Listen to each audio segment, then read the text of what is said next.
না কবির বললে সমস্যা নেই, কারণ কবির আমার বাবার নাম। আমার বিরুদ্ধে যে দাঁড়ায় সে তার এমন এমন ঘটেছে নিজের ভোটটাই পায়। পজিটিভের পরে যখন নেগেটিভ শুরু হয় আমি কিন্তু সিক হয়ে যেতে পারি। 7 টাইমস হাইয়েস্ট ভোট। কত টাকা দিয়ে ভোট কিনছো? আমি সবচেয়ে গরিব অসহায়। ওই ছবির ক্লিপিং গুলা বাদে সে এমন একজন মানুষ যার কথা, যার কোনো এক্সপ্লেন বা ডেফিনেশন আমি রত্না দিয়ে শেষ করতে পারবো না। রুবেল ভাই, Sucharita madam, Rozina madam, Alexander Bo ছিল, মিশা ভাই, ডিপজল মামা বলে দিয়েছে যে আমরা কারো কাদা ছোড়াছুড়ি করবো না। আমাকে কেউ ছুড়ে দিলে আমি মুখটা গিয়ে ক্লিন করে ফেলেছি। নিপুণের হেরে যাওয়া বলবো না, আমি বলবো এটা নিপুণের একটা বিজয়। জায়েদকে ডিগবাজি দিয়ে চিনি না, আমি জায়েদকে সিনেমার শুটিং থেকে চিনেছি। ডিপজল সাহেব কিন্তু ছবিতে কখনো কার্পণ্য করে না। হাদিস সাহেবের মুখ খারাপ।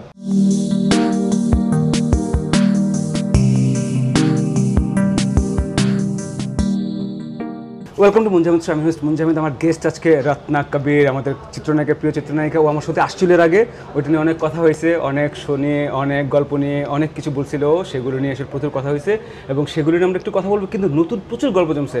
Ratna, welcome to my show once again. নাম সুন্দর করে বলো। রত্না কবির। রত্না কবির। আচ্ছা, আপনাকে রত্না কবির নামে চিহ্ন, নাম হচ্ছে রত্না, চিত্রনায়িকা রত্না।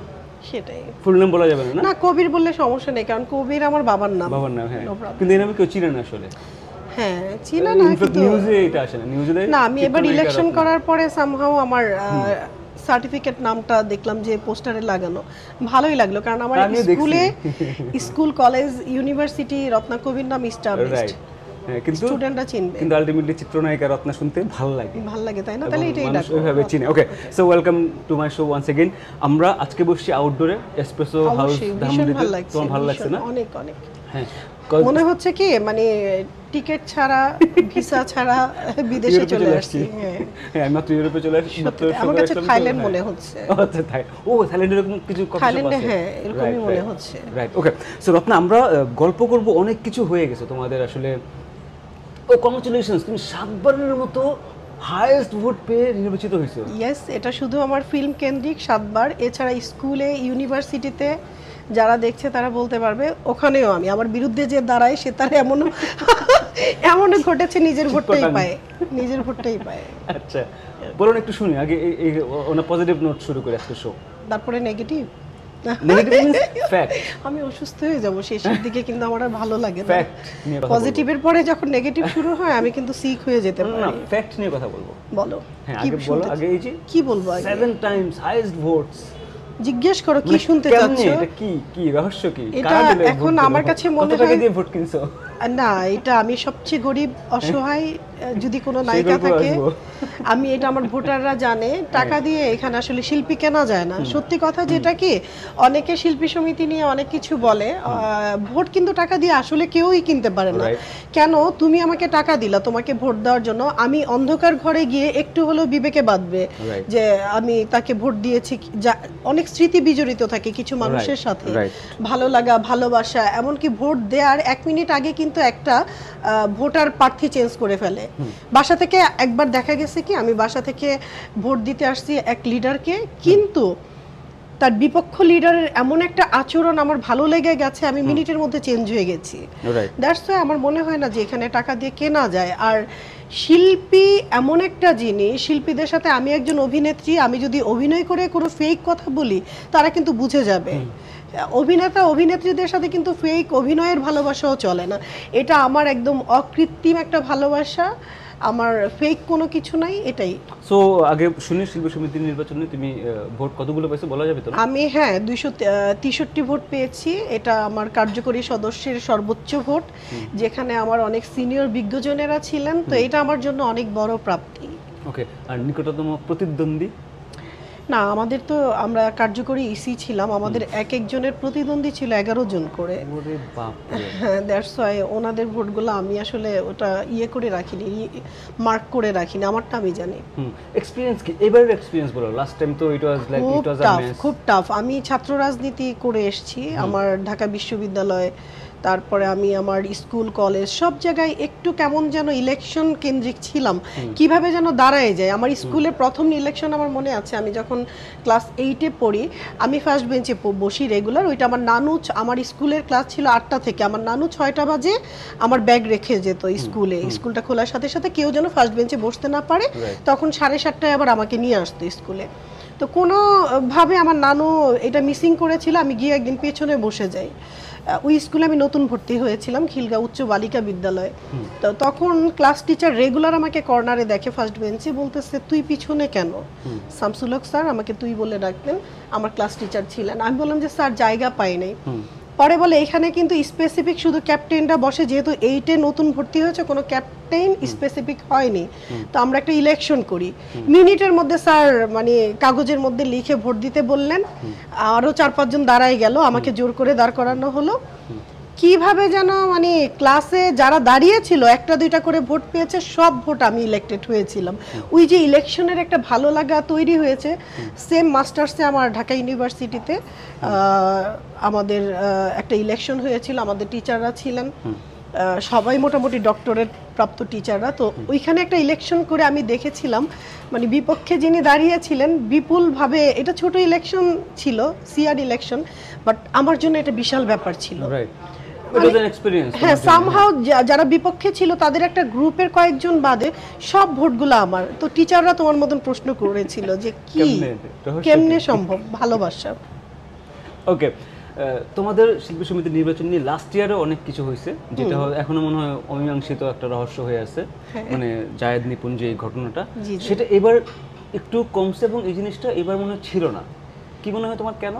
এটার কারণটাই হচ্ছে, আমরা দেখো এখানে কারা দাঁড়িয়েছি, একজন মিশা সওদাগর, বুঝতে হবে তার কোয়ালিফিকেশন কি, সেই ইন্ডাস্ট্রিতে কি, একজন মনোয়ার হোসেন ডিপজল, ওনার আসলে কোনো ডেফিনেশন আমার কাছে নেই। দেখো আমার পছন্দ দাঁড়ায় যায়, চোখে পানি চলে আসে ওনার কথা বলতে গেলে।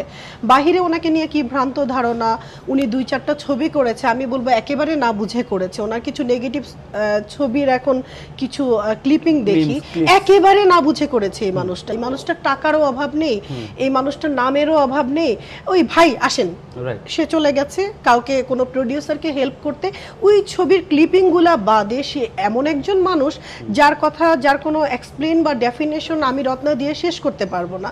তার পরবর্তী যারা আছেন প্রতিটা মানুষ, ডিএ তায়েব, রুবেল ভাই, Sucharita madam, Rozina madam, Alexander Bo, যারাই আছেন, আমি মানে দিলারা ম্যাডাম, প্রতিটা মানুষ কিন্তু এখানে, শাহানুর আপু আছেন, প্রতিটা মানুষ কিন্তু এখানে এক একটা মানে এমন একটা পার্সন চলচ্চিত্রে, আমি বলবো যে তাদের মুখ দিয়ে কারো দুর্নাম, মানে আমাদের একদম নির্দেশ ছিল, মিশা ভাই ডিপজল মামা বলে দিয়েছে যে আমরা কারো কাদা ছোড়াছুড়ি করব না। আর আমি তো ব্যক্তিগতভাবে এটা করিই না, কারণ হচ্ছে কাউকে ডাউন করে নিজেকে উপরে উঠাতে আমাকে হয় না।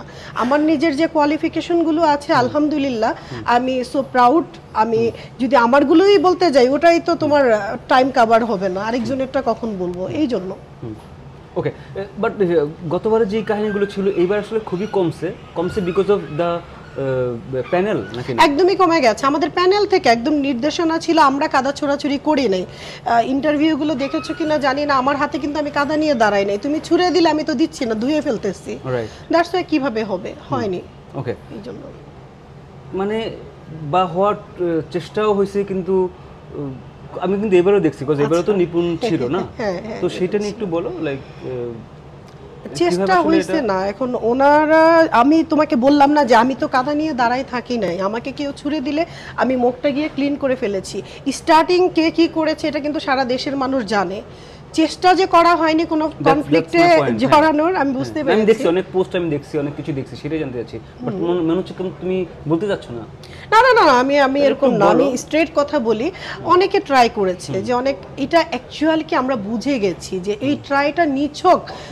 তুমি অনেকে কিন্তু সমিতিকে ইউজ করেছে নিজেকে পরিচিতি করানোর জন্য। তুমি দেখলে বলতেই পারবা না যে এই একজন মানুষ, সে কোনো অ্যাক্টর, সে কোনো ছবির সাথে জড়িত ছিল, সে নির্বাচনের সাথে জড়িত হয়ে তোমার দৃষ্টি আকর্ষণ করেছে। ওই সুযোগটা আমরা দেই নাই। যারাই জড়াতে চেয়েছে এই টাইপের দুই একজনকে আমরা চাই নাই যে আমরা নিজেরা তাদেরকে নিয়ে কথা বলার প্রয়োজনই মনে করিনি, এটাই। আর এবার নিপুণ হেরে গেছে, দেন এটার পরে রিপারকাশন কি ছিল? আসলে নিপুণের হেরে যাওয়া বলবো না, আমি বলবো এটা নিপুণের একটা বিজয়। যদি মনোয়ার হোসেন ডিপজল সাহেব হেরে যাইতো তাহলে নিপুণের হেরে যাওয়া ছিল, কারণ নিপুণের আবিষ্কারক কিন্তু মনোয়ার হোসেন ডিপজল। একজন নিপুণকে কিন্তু প্রেজেন্ট করেছিলেন মনোয়ার হোসেন ডিপজল, তাই নিপুণ এটাকে খুব সুন্দরভাবে নিয়েছে। আমার খুব ভালো লাগলো যে ইলেকশনের দিন সকালবেলা ডিপজল মামা উল্টা তার গলার ফুলটা মিশা ভাই পরায় দিচ্ছে, নিপুণ আবার এটা চেঞ্জ করছে।